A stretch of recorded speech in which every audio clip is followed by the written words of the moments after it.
السلام عليكم ورحمة الله تعالى وبركاته. الحمد لله نحمده ونصلي على رسوله الكريم أما بعد فقد قال الله تعالى في القرآن العظيم وفي القرآن المجيد أعوذ بالله من الشيطان الرجيم بسم الله الرحمن الرحيم ولا طائر يطير بجناحه إلا أمم أمثالكم صدق الله العلي العظيم. சங்கைக்கும் மிக்க மதிப்பு குறித்தான அல்லாஹ்வின் நல்லடியார்களே, அருமையான பெருமக்களே, அல்லாஹ்வுடைய அளப்பெரும் கிருபையால் இன்றுடன் 6 தராவீகளை தொழுதிருக்கின்றோம், 5 நோன்புகளை நோட்டிருக்கின்றோம். அதிலும் குறிப்பாக இன்று வரை 8.25 ஜுசுகள் ஓதி முடித்திருக்கின்றோம். அல்ஹம்துலில்லாஹ். 9வது ஜுசு ஆரம்பிச்சு 1/4 ஜுசு முடிச்சிருக்கிறோம். அல்லாஹ்வுடைய கிருபையில இன்ஷா அல்லாஹ் மீதம் இருக்கக்கூட முழுமையான முறையில் அருள்முறையாம் திருக்குரானை ஓதி முடிப்பதற்குண்டான பாக்கியத்தை அல்லாஹ் தந்தல் புரிவானாக. ஓதுவதை கேட்பதற்குண்டான பாக்கியத்தையும் அல்லாஹ் தந்தல் புரிவானாக. இந்த ரமலானுடைய காலகட்டத்துலதான் ரசூலுல்லாஹி ஸல்லல்லாஹு அலைஹி வஸல்லம் அவர்களுக்கு அல்லாஹ் ஜல்ல ஷானஹு தஆலாவுடைய முக்கிய பிரதானமான மலக்கான ஜிப்ரீல் அலைஹிஸ்ஸலாம் வந்து முழு குர்ஆனை ஓதி காட்டுவாங்க. அதே போல ரசூலுல்லாஹ் ஜிப்ரீல் அலைஹிஸ்ஸலாம் ஓதி காட்டுவாங்க. இப்படி ரசூலுல்லாஹ்வுக்கு இவங்களுக்கு மாறி மாறி முழு குர்ஆனை ஓத காட்டக்கூடிய இந்த ரமலானுடைய மாதத்திலும் கூட நாம் முழுமையான முறையில இந்த தராவீஹ் தொழுகையில தான் அந்த பாக்கியம் கிடைக்குது. அதையும் முழுமையான முறையில் கேட்பதற்குண்டான வாய்ப்பு இல்லாதவர்கள் நம்ம நிறைய பேர் இருக்கிறோம். அல்லாஹ் பாதுகாக்கணும். அது என்ன ஒரு கணக்கு வச்சிருக்கிறாங்கன்னு தெரியல. தொழுக ஆரம்பிச்சு இத்தனை வக்துகள் நாங்கள் முழுமையான முறையில் முந்தி கொண்டு அடிச்சு பிடிச்சு இருக்கிறவங்க எல்லாம் முன்னாடி பின்னாடி தள்ளி விட்டுட்டு எப்படியாவது நீங்க நில்லுங்க, நாங்க நின்று தொழுதுட்டு போகணும்னு என்ன செய்யறது, ஒரு வழியா அடிச்சு பிடிச்சு தொழுதுட்டு போறாங்க. அல்லாஹ் எல்லாரும் ஹிதாயத்தை நசீபாக்கி தாரணும் இன்ஷா அல்லாஹ். இன்னைக்கு நான் ஓதிய வசனத்துல சூரத்துல் அன்ஆம் என்று சொல்லக்கூடிய கால்நடை என்று சொல்லக்கூடிய ஒரு அத்தியாயம், 166 வசனங்கள் கொண்ட அந்த அத்தியாயத்தை இன்னைக்கு ஓதி முடிச்சிருக்கிறோம். அதே போல சூரத்து அல் ஆராஃப் என்ற சூறாவுல 137 வசனங்கள் ஓதி இருக்கிறோம். அல்லாஹ் ஜல்ல ஷானஹு தஆலா இன்னும் எஞ்சிருக்கக்கூடிய குர்ஆனை ஓதுவதற்குண்டான பாக்கியத்தை அல்லாஹ் தந்தல் புரிவானாக. இன்று ஓதப்பட்ட சூறால நிறைய செய்திகளை, நிறைய சட்டங்களை, நிறைய மார்க்க விஷயங்கள் அல்லாஹ் நமக்கு சொல்லி தர்றான். அதிலும் குறிப்பாக கால்நடை என்று சொல்லும் பொழுது சில முக்கியமான விஷயங்களை ரசூலுல்லாஹும் அல்லாஹ் நமக்கு பிரிச்சு தர்றாங்க.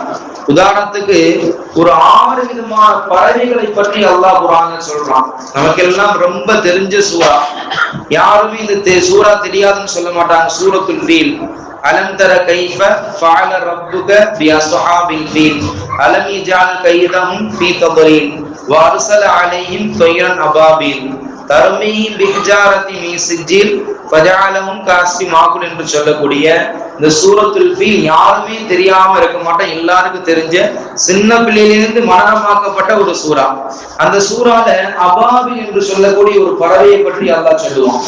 ஹஸ்ரத் முஹம்மது முஸ்தபா ரசூலுல்லாஹி ஸல்லல்லாஹு அலைஹி வஸல்லம் பாட்டனார் அப்துல் முத்தலிப் அவங்களுடைய ஆட்சி கால குறைஷியினுடைய குலத்துல அவங்க தலைவரா ஆட்சி செய்யும் பொழுது அப்ப அபிசீனியால இருந்து ஆபிரகாம் என்று சொல்லக்கூடிய ஒரு மன்னன் என்ன செய்யலாம், படையெடுத்து வர்றான். எதை மக்காவை இடிப்பதற்காக வேண்டி, காபத்துல்லா இடிப்பதற்காக வேண்டி ஒரு மிகப்பெரிய படையை, எவ்வளவு படைன்னு சொன்னா 200க்கும் மேற்பட்ட யானை படையை திரட்டியில் என்ன செய்யலாம், தன்னுடைய படையாட்கள் எல்லாம் கொண்டுகிட்டு எப்படியாவது காபத்துல்லா இடிச்சிரும்னு வெறி கொண்டு வர்றான். அப்படி வரும் பொழுது அப்துல் முத்தலிப்புடைய 200 ஒட்டங்களை என்ன செஞ்சுட்டான், அவன் கைப்பற்றிக்கிட்டான். 200 ஒட்டகங்களை கைப்பற்றிக்கிட்டு அல்லாஹ்வுடைய பள்ளிவாசல் இடிக்க போறேன்னு சொன்னோன்னு அப்ப அப்துல் முத்தலிப் போடுறாங்க, நீ என்னுடைய 200 ஒட்டகத்தை கொடுத்துரு, நீ அல்லாஹ்வுடைய பள்ளிவாசல் இடிக்கிறதுங்கிறது அது அல்லாஹ்வுடைய பள்ளிவாசல், அதை பாத்துக்கிறது அல்லாஹ்வுடைய பொறுப்பு, இது அல்லாஹ் எனக்கு கொடுத்தது, இதை பாதுகாக்க வேண்டியது என்னுடைய பொறுப்பு, நீ எனக்கு அந்த ஒட்டகத்தை கொடுத்துன்னு சொல்லும் பொழுது ஆபிரகாம் அந்த ஒட்டகத்தை கொடுத்துறான். ஆனால் பள்ளிவாசல காபத்துல்லா இடிக்க வரும் பொழுது அல்லாஹ் மிகச்சிறிய பறவையான அபாபில் என்று சொல்லக்கூடிய அந்த பறவையை கொண்டு அல்லாஹ் வானத்திலிருந்து கல்மணியை பொழிந்து சின்ன சின்ன சிட்டுக்குருவியினுடைய இறகுகள்ல கால் இடுக்கல கொண்டு வந்து சின்ன சின்ன கல்ல கொண்டு என்ன செஞ்சான், அல்லாஹ் அந்த யானை படையின் மீது போட்டு எப்படி நம்முடைய வக்கால எரிச்சோம்னு சொன்னா கடைசியில எப்படி அந்த சாம்பல் வருமோ அதுபோல அந்த எல்லோரும் என்ன செய்யறாங்க, கருகி போய் சாம்பலா போயிட்டாங்க.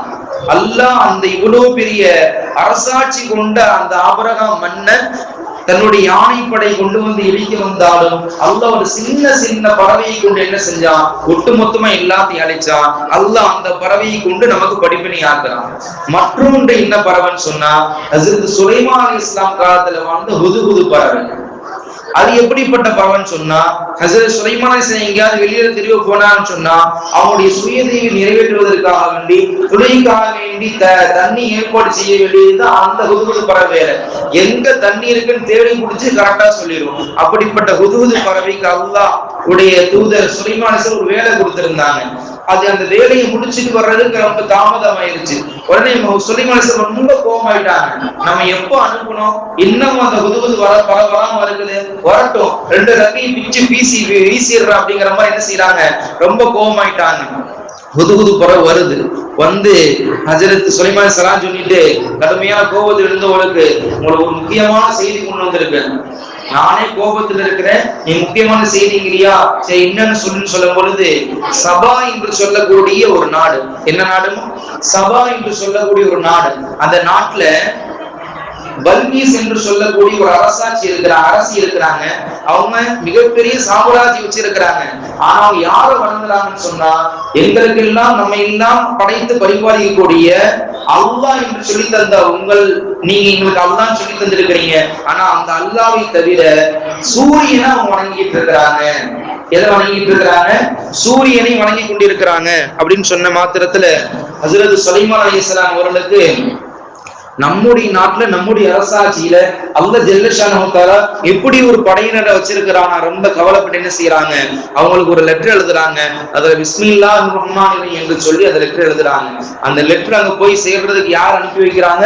ஹுதுஹுது பறவையை அனுப்பி வைக்கிறாங்க. அல்லாஹ்வுடைய கிருபையால அந்த பறவை துணை கொடுக்குது. அவங்களும் வர்றாங்க, 2 பேரும் பேசுறாங்க, மார்க்கத்தை எத்தி வைக்கிறாங்க, இஸ்லாத்தை ஏற்றுக்கிட்டாங்க. ஒட்டுமொத்த அந்த படையுமே இஸ்லாத்தை ஏற்றுக்கொண்டுச்சு. அப்படிப்பட்ட மிகப்பெரிய இஸ்லாத்தினுடைய சாம்ராஜ்யத்தை உருவாக்குவதற்கு காரணமாக இருந்தது அந்த ஹுதுஹுது பறவை என்று அல்லாஹ் அந்த ஹுதுஹுது பறவையும் ரொம்ப பிரபலமா பேசுறான். அடுத்து 3ஆவதாக 4 பறவை. அந்த 4 பறவை ஒரு நபியிடத்துல உள்ளது. அல்லாஹ்ட்ட ஹஜ்ரத் இப்ராஹிம் அலைஹிஸ்ஸலாம் கேக்குறாங்க, யா அல்லாஹ், நீ எல்லாரையும் படைக்கிற, எல்லாரையும் மூத்தாக்குற, இப்படி கியாமத் நாள்ல மௌத்தாக்கிட்டு திருப்பி ஹயாத்து கொடுப்ப நீ சொல்றியே, அது எப்படி அல்லாஹ் என்று ஒரு நபியே அல்லாஹ் இடத்துல இப்படி ஒரு கேள்வி கேட்கிறாங்க. என்ன நபி, நீங்க இப்படி கேட்கலாமா? ஒரு சாதா சீதா ஆளு கேட்டா பரவாயில்ல, நபியே கேட்டுட்டாங்க. நபியினுடைய அந்த சந்தேகத்தை தீர்ப்பதற்காக அல்லாஹ் என்ன செய்யறான், ஒரு 4 பறவையை குடிச்சிட்டு வாங்க அல்லாஹ் சொல்றான். ஹஜ்ரத் இப்ராஹிம் அலைஹிஸ்ஸலாம் 4 பறவை தேர்வு செஞ்சாங்க. ஒன்று புறா, இன்னொன்று சேவல், இன்னொன்று மயில், 4வது காகம். 4 பறவை என்ன செய்யறாங்க, தேர்வு செய்யறாங்க.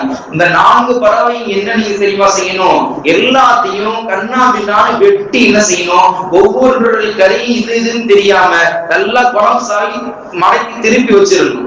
அப்படி திருப்பி வச்சுட்டு எல்லாத்தையும் கொஞ்சம் கொஞ்சமா எண்ணி 4 மலைகளுக்கு மத்தியில உயரத்துல கொண்டு வச்சிருந்து, நீங்க அல்லாஹ்வுடைய அனுமதியை கொண்டு எழுந்து ஹயாத்தா வாங்கன்னு சொல்லுங்க என்று சொன்ன அல்லாஹ் அதே போல ஹஜ்ரத் இப்ராஹிம் அலைஹிஸ்ஸலாம் அந்த 4 பறவையும் பிடிக்கிறாங்க, எல்லாத்தையும் கண்ணாபின்னான்னு வெட்டுறாங்க, வெட்டி முடிச்சு குலவசாக்குறாங்க. குலவசாக்கி என்ன செய்யறாங்க, 4 மூலையை வைக்கிறாங்க.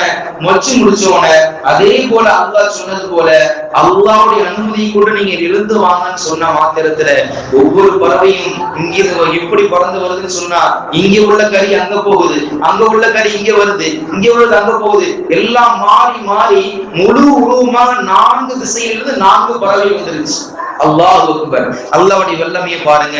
குர்ஆன், மயில், காகம், சேவல், இந்த 4 பறவைகளும் ஒவ்வொரு திசையிலும் கண்ணாவினால் கரியும் கும்பலுமாக என்ற உலோகமாக இருந்த அந்த மாமிசம் அல்லாஹ் ஜல்ல ஷஅனஹு தஆலாவுடைய அனுமதி கொண்டு இருந்து வாங்கன்னு சொன்னோனே, ஒரு பக்கம் கால் இருந்துச்சு, ஒரு பக்கம் தலை இருந்துச்சு, ஒரு பக்கம் குடல் இருந்துச்சு, ஒரு பக்கம் குந்தாணி இருந்துச்சு, ஒவ்வொன்றும் மாறி மாறி இருந்த அந்த 4 பறவையும் ஒன்று சேர்ந்து அல்லாஹ்வுடைய கிருபையில 4 புறத்திலும் இந்த பறவை அந்த சொன்ன மாத்திரத்துல ஹஜ்ரத் இப்ராஹிம் சொன்னோனே அல்லாஹ் அக்பர், யா அல்லாஹ், அவருடைய வல்லமையே மிக பிரம்மாண்டமான வல்லமையா அல்லாஹ், இதில் யாரும் எந்த குறையும் சந்தேகப்பட முடியாது என்று ஹஸரத் இப்ராஹிம் அலைஹிஸ்ஸலாம் அவர்களை கொண்டு அல்லாஹ் இந்த சமுதாயத்துக்கு படிப்பினை வர வைக்கிறான்.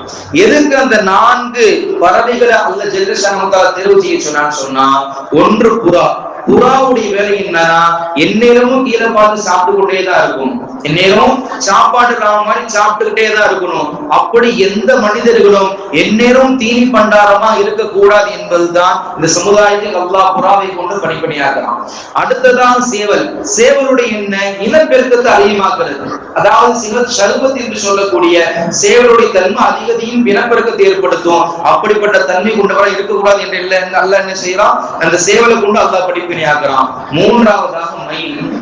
மயிலுடைய தன்மை என்னன்னு சொன்னா, நான் தான் அழகு, நான் தான் அழகு. என்னுடைய தோகை போல யாருக்கு எந்த தோகையும் அல்லாஹ் கொடுக்கல. நான் தோகை விரிச்சு ஆடுனேன்னு சொன்னா எல்லாருமே என்னை கண்கொண்டு பார்த்து இப்படி ஒரு படைப்பா, இப்படி ஒரு அழகா என்று எல்லாரும் என்னை மெச்சுவான் என்று அது தன்னை பெருமையாக நினைத்துக் கொள்ளும். அப்படி எந்த ஒரு மனிதனும் தன்னை பெருமைப்படுத்திக் கொள்ள கூடாது என்று அல்லாஹ் மயிலை கொண்டு அல்லாஹ் இந்த சமுதாயத்துக்கு படிப்பணியாக்குறான். நான்காவது காகம். காகத்துடைய தன்மைன்னா பேராசை அதிகமாக கொள்ளும். என்ன செய்யும், அதிகமாக பேராசைப்படும். அது வேணும், இது வேணும், அது வேணும், இது வேணும் என்று பேராசை அதிகமாகப்படும். அப்படிப்பட்ட பேராசை குணம் எந்த மனிதரிடத்தில் இருக்கக்கூடாது என்று அல்லாஹ் அந்த காகத்தை கொண்டு அல்லாஹ் படிப்பணியாக்குறான். இந்த 4 பறவைகளும் அல்லாஹ் ஹஸரத் இப்ராஹிம் தேர்வு செய்ததற்கு உண்டான காரணம் இதுதான். 6 பறவையை சொல்லிட்டோம். அல்லாஹ் அந்த காகத்தை கொண்டு இந்த சமுதாயத்தை மிகப்பெரிய இன்னொரு படிப்பினை வச்சிருக்கிறான். சூரத்துல் மாயிதால வரக்கூடிய செய்தி, ஹஸரத் ஆதம் அலைஹிஸ்ஸலாமுடைய 2 பிள்ளைகள் ஹாபில் காபில், அவங்களுடைய வாழ்க்கை வரலாறு நீங்க பார்த்திருக்கலாம்.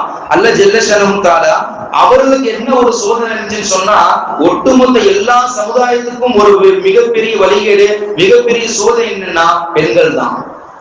இது ஒரு சமுதாயத்தை கெடுக்கணும்னு சொன்னா அல்லாஹ் அந்த பெண்களை கொண்டு என்ன செஞ்சிருவான், அந்த சமுதாயத்தை வீணாக்கிடுவான். அது போல அந்த அண்ணனும் தம்பியும் அந்த பெண்ணுக்காக வேண்டி ஆசைப்பட்டு என்ன செய்யறாங்க, போட்டி போடுறாங்க.